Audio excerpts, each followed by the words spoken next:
ایک حدیث پاک جسے امام ابن حبان رحمہ اللہ صحیح ابن حبان کے اندر لائے ہیں، اور علامہ البانی نے اس حدیث کو صحیح کہا ہے.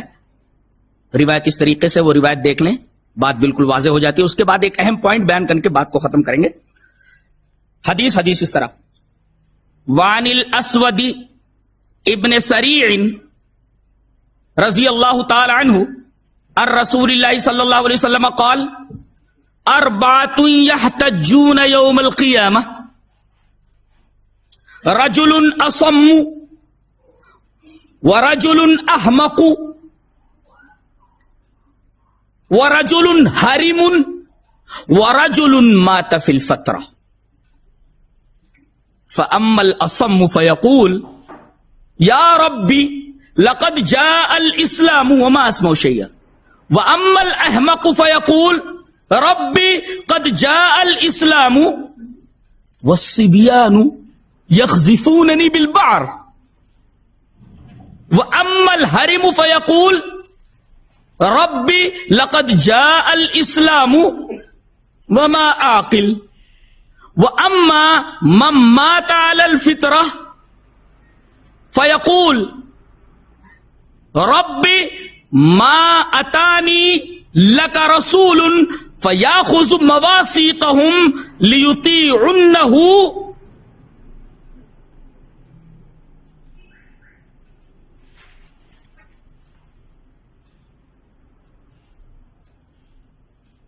فَيَقُولُ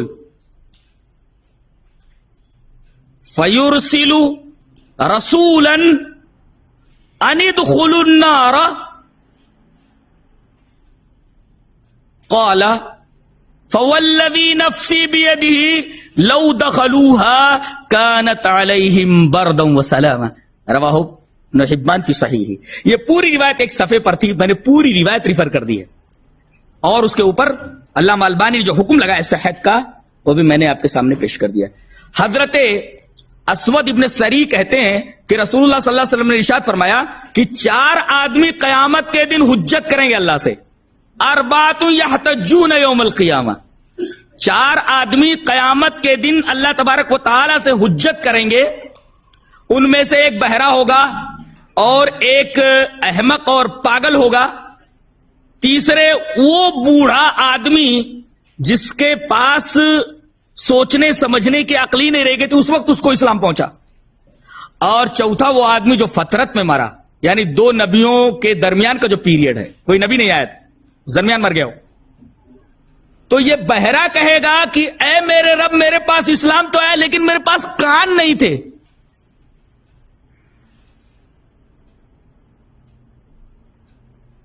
اب میرے پاس کان ہی نہیں تھی، تیرے پیغام کو میں نے سنا نہیں، اب بتا مجھے کہاں ڈالے گا تو.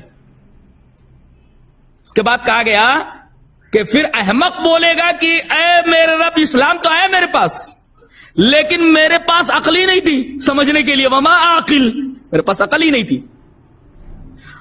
احمق یہ بولے گا کہ بچوں کا حال یہ تھا کہ میرے اوپر وہ اونٹ کی میگنیاں پھینکتے تھے کہ یہ تو بے وقوف ہے، احمق ہے، پاگل ہے، تو بچے میرے ساتھ یہ سلوک کرتے تھے. پھر اس کے بعد وہ بوڑھا بولے گا جس کی عقل خراب ہو گئی تھی کہ اللہ میں تو کچھ سمجھ ہی نہیں پا رہا تھا، ایسے حال میں پہنچ گیا تھا بڑھاپے کے. اور جو آدمی فطرت میں مرا وہ یہ کہے گا کہ اے میرے رب، میرے پاس تو تیرا کوئی رسول ہی نہیں آیا کہ وہ ہم سے عہد لیتا اور ہم اس کی اطاعت کرتے. تو اللہ تبارک و تعالی ان 4 کے ساتھ کیا سلوک کرے گا؟ کوئی کہے گا پیغام نہیں پہنچا، کوئی کہا پیغام آیا میرے پاس عقل ہی نہیں تھی، کوئی کہے گا پیغام آیا میرے کان نہیں تھے. پھر ان کے ساتھ کیا سلوک ہونے والا ہے؟ اللہ جب تک اتمام حجت نہ کرے تب تک کسی کو عذاب نہیں دیتا، ان کے ساتھ کیا کرے گا؟ نبی کریم صلی اللہ علیہ وسلم نے فرمایا کہ ایک رسول بھیجے گا وہیں میدان محشر میں ایک رسول بھیجے گا، اور وہ رسول بولے گا. اب ہر رسول یہی دنیا میں آتا تھا، یہ کہتا تھا نا کہ میرے اوپر اللہ کا پیغام آیا ہے، اس پیغام کو تم لوگ تسلیم کرو، یہ بات مانو، یہ بات مانو، ان تمام چیزوں سے دور رہو. تو وہ بھی رسول بن کر کے بھیجا جائے گا اور ان کے سامنے آگ پیش کی جائے گی اور یہ کہے گا میں تمہاری طرف بھیجا ہوا رسول ہوں، اب میں یہ کہتا ہوں کہ اللہ کا حکم یہ ہے کہ اس آگ میں کود پڑو. تو جو لوگ کود پڑیں گے، اللہ کے رسول صلی اللہ علیہ وسلم نے ارشاد فرمایا کہ یہ آگ ان کے اوپر ٹھنڈی اور سلامتی بن جائے گی، اور گریں گے بظاہر جہنم میں، پہنچ جائیں گے جنت میں. اس آگ میں گرے گی جنت میں پہنچ گئے، ٹھنڈی اور سلامتی والی ہو گئی. اور جو لوگ رکے رہیں گے ان کے اوپر یہ فیصلہ ہوگا کہ ان کے پاس رسول آتا تو یہی جواب دیا جاتا، ان کو اٹھا کر کے جہنم کے اندر ڈال دو. اس طریقے کا ایک ٹیسٹ آخرت کے اندر ہوگا میدان محشر میں. اللہ کسی کے ساتھ ظلم نہیں کرے گا. اللہ تبارک و تعالیٰ بندوں کے اوپر ظالم نہیں ہے، جیسا کہ اسود ابن سری کی یہ روایت جسے ابن حبان اپنی صحیح کے اندر لائے، میں نے آپ کے سامنے پیش کر دیا. السلام علیکم ورحمۃ اللہ وبرکاتہ. الحمدللہ رب العالمین والصلاة والسلام علی اشرف الانبیاء والمرسلین نبینا محمد وعلی آلہ وصحبہ اجمعین، اما بعد. اعوذ باللہ من الشیطان الرجیم، بسم اللہ الرحمن الرحیم. قال اللہ تبارک وتعالی فی قرآن المجید: یا ایہا الذین آمنوا ان جاءکم فاسق بنبأ فتبینوا ان تصیبوا قوما بجہالۃ فتصبحوا علی ما فعلتم نادمین. وقال نبی صلی اللہ علیہ وسلم: من قذب علی متعمدا فلیتبوأ مقعدہ من النار. رب اشرح لی صدری ویسر لی امری واحلل عقدۃ من لسانی یفقہوا قولی رب زدنی علما. میرے عزیز دوستوں اور بھائیوں اور میری اسلامی خواتین و حضرات، اللہ تبارک و تعالیٰ کی توفیق سے میں آپ کے سامنے اس حدیث کے بارے میں جانچ پڑتال کے ساتھ وضاحت کرنے کی کوشش کر رہا ہوں، جس کو ابھی آپ نے علامہ شیخ جلال الدین قاسمی صاحب سے تفصیل کے ساتھ سنا ہے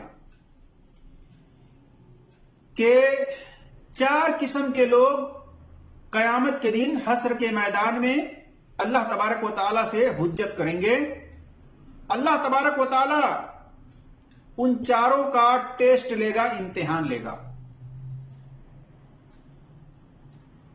کیا یہ حدیث سند کے اعتبار سے جمہور محدثین کے اصول کے میزان پر اصول حدیث میں صحیح ہے یا صحیح نہیں ہے؟ اس بارے میں میں پوری دلیل کے ساتھ آپ کے سامنے اس حدیث کی وضاحت کرنے کی کوشش کروں گا. اللہ تبارک و تعالیٰ سے دعا ہے کہ اللہ تبارک و تعالیٰ ہمیں حق بات اور سچ بات کہنے کی توفیق عطا فرمائے، اور جو ہم سے لفظی طور پر کہنے میں خطائیں ہوں اللہ تبارک و تعالیٰ اس کو معاف فرمائے. آمین یا رب العالمین. میرے عزیز دوستوں اور بھائیوں اور میری اسلامی خواتین و حضرات، شیخ جلال الدین قاسمی صاحب نے کہا کہ یہ حدیث امام ابن حبان نے اپنی صحیح ابن حبان کے اندر نقل کیا ہے، اور اس حدیث کو شیخ البانی رحمۃ اللہ علیہ نے صحیح قرار دیا ہے. تو کیا یہ واقعی میں حدیث کی سند صحیح ہے جیسا کہ جلال الدین قاسمی صاحب نے یہ بات کہی کہ شیخ البانی رحمۃ اللہ علیہ نے اس کو صحیح قرار دیا ہے؟ اسی طرح سے میں وہ بھی بات آپ کے سامنے رکھنے کی کوشش کروں گا کہ خود جلال الدین قاسمی صاحب نے اپنے ایک خطبے کے بیان میں یہ بات کہی کہ ہم شیخ البانی رحمۃ اللہ علیہ کی بات،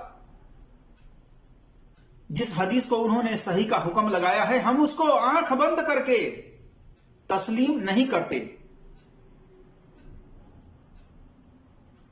تو ایک طرف تو ان کا یہ دعویٰ کہ بھائی آپ نے آنکھ بند کر کے ہی تو تسلیم کیا ہے. اگر آپ اس حدیث کی چھان بین کرتے، جمہور محدثین کے اصول حدیث کے میزان پر چیک کرتے، تو آپ کو پتا چلتا کہ یہ حدیث صحیح نہیں ہے، اس کی سند صحیح نہیں ہے. شیخ البانی رحمۃ اللہ علیہ کا یہ کہنا کہ اس کی سند صحیح ہے، یہ جمہور محدثین کے اصول حدیث کے میزان پر درست نہیں ہے. جیسا کہ میں آگے آپ کے سامنے بات رکھوں گا. تو شیخ البانی رحمت اللہ علیہ نے اس حدیث کو صحیح کہا ہے، جیسا کہ وہ کہہ دیتے ہیں کہ شواہد کے بنا پر اور کثرت ترک کے بنا پر یہ زیادہ تر روایت جو ہے کئی سندوں سے، کئی ترک سے آئی ہوئی ہے، لہذا ایک دوسرے کو تقویت دے کر کے یہ حدیث صحیح ہو جاتی ہے. تو دیکھیے یہ قاعدہ جمہور محدثین نے نہیں بنایا ہے، بلکہ ایک ایک سند کو باریکی سے چیک کرنا چاہیے. تو آئیے میں سب سے پہلے جلال الدین قاسمی صاحب کے وہ بیانات بھی سنا دیتا ہوں، جس میں انہوں نے کہا کہ ہم شیخ البانی کے صحیح کردہ حدیث کو ایسے ہی تسلیم نہیں کر دیتے، ایسے ہی آنکھ بند کر کے نہیں مانتے، بلکہ اس کو چیک کرتے ہیں. تو یہ بھی بات ان کی سنیے. صحیح نہیں ہے، چلو علامہ البانی نے صحیح کہہ دیا ہے تو چلو صحیح مان لیتے. ایک بات یاد رکھو کہ علامہ البانی کی ہر تصحیح کو ہم منوان تسلیم نہیں کرتے. ہم یہ دیکھتے ہیں کہ علامہ البانی کی تصحیح کے خلاف ہمارے کسی عالم نے دلیل کے ساتھ ان کا رد تو نہیں کیا. یہی تو ہے خصوصیت ہماری کہ آنکھیں بند کر کے ہم کسی کی تحسین اور تصحیح کو نہیں مانتے. شیخ البانی رحمت اللہ علیہ نے جو صحیح کا حکم لگایا ہے اپنے حدیثوں پر، تو اکثر و بیشتر ان کی بہت ساری روایتیں ایسی ہیں جس کو انہوں نے حسن صحیح کا حکم لگایا ہے. جب اس کو چیک کیا جاتا ہے، تحقیق کیا جاتا ہے اس کے سند کے اوپر، تو پتہ چلتا ہے کہ جمہور محدثین کے اصول حدیث کے میزان پر وہ حدیث صحیح نہیں اترتی ہیں. تو دیکھیے شیخ جلال الدین قاسمی صاحب صلاحیت رکھتے ہیں تحقیق کرنے کی، جانچ پڑتال کرنے کی، عربی بھی ماشاءاللہ زبردست ان کی ہے. تو انہیں تو چاہیے کہ آنکھ بند کر کے شیخ البانی رحمت اللہ علیہ کی صحیح کردہ حدیث کو صحیح نہیں ماننی چاہیے، بلکہ اس کو چیک کرنی چاہیے. ایک طرف تو یہ دعویٰ کرتے ہیں کہ ہم ان کی صحیح کردہ حدیث کو صحیح اس وقت تک نہیں مانتے جب تک کہ ہمارا کوئی عالم اپنی دلیل سے اس کا رد نہ کر دے. اگر رد کر دے تو پھر ہم اس کو صحیح نہیں مانتے، اور جب تک رد نہ کرے تب تک ہم اس کو صحیح مانتے ہیں. یہی ہوئی نا بات. تو دیکھیے اس حدیث کی سند کے اندر کیا علتیں ہیں، میں آپ کے سامنے رکھنے کی کوشش کرتا ہوں. اور ہماری گزارش ہے تمام علماء سے جو پڑھے لکھ رہے ہیں، ڈگری یافتہ ہیں، وہ تحقیق کریں، جانچ پڑتال کریں، کسی محدث کے صحیح کہنے پر نہ جائیں بلکہ اس کی تحقیق کر لیں، چھان بین کر لیں جمہور محدثین کے اصول حدیث کے میزان پر. تو آئیے دیکھتے ہیں یہ حدیث کن کن کتابوں کے اندر موجود ہے. یہ حدیث امام ابن حبان رحمت اللہ علیہ نے اپنی صحیح ابن حبان کے اندر حدیث نمبر 7357 وغیرہ پر نقل کی ہے. اسی طرح سے مسند اسحاق ابن راہویہ نے حدیث نمبر 941 942 943 پر نقل کی ہے، اور اردو ترجمے کے اندر دیکھ سکتے ہیں. اسی طرح سے مسند احمد کے اندر اردو والے ترجمے میں دیکھ سکتے ہیں، جلد نمبر 12 صفحہ نمبر 330 331 اور حدیث نمبر 13259، اور عربی نسخے کے اندر دیکھ سکتے ہیں 16410 پر. اسی طرح سے شیخ البانی رحمت اللہ علیہ نے اس حدیث کو نقل کیا ہے اپنی کتاب سلسلۃ الاحادیث صحیحہ کے اندر، جلد نمبر 3 صفحہ نمبر 418 419 اور حدیث نمبر 103 اور 1434 میں. اسی طرح سے امام طبرانی نے طبرانی کبیر کے اندر اس حدیث کو نقل کیا ہے، جلد نمبر 1 صفحہ نمبر 87 میں، حدیث نمبر 841 میں. اسی طرح سے المختارہ کے اندر جلد نمبر 1 صفحہ نمبر 443 میں، اور صحیح جامع صغیر کے اندر صفحہ نمبر 213 حدیث نمبر 881 پر ہے. اسی طرح سے ابن ابی عاصم نے السنہ کے اندر 355 اور 404 پر نقل کیا ہے. ان حدیثوں کو اکثر و بیشتر انس رضی اللہ تعالی عنہ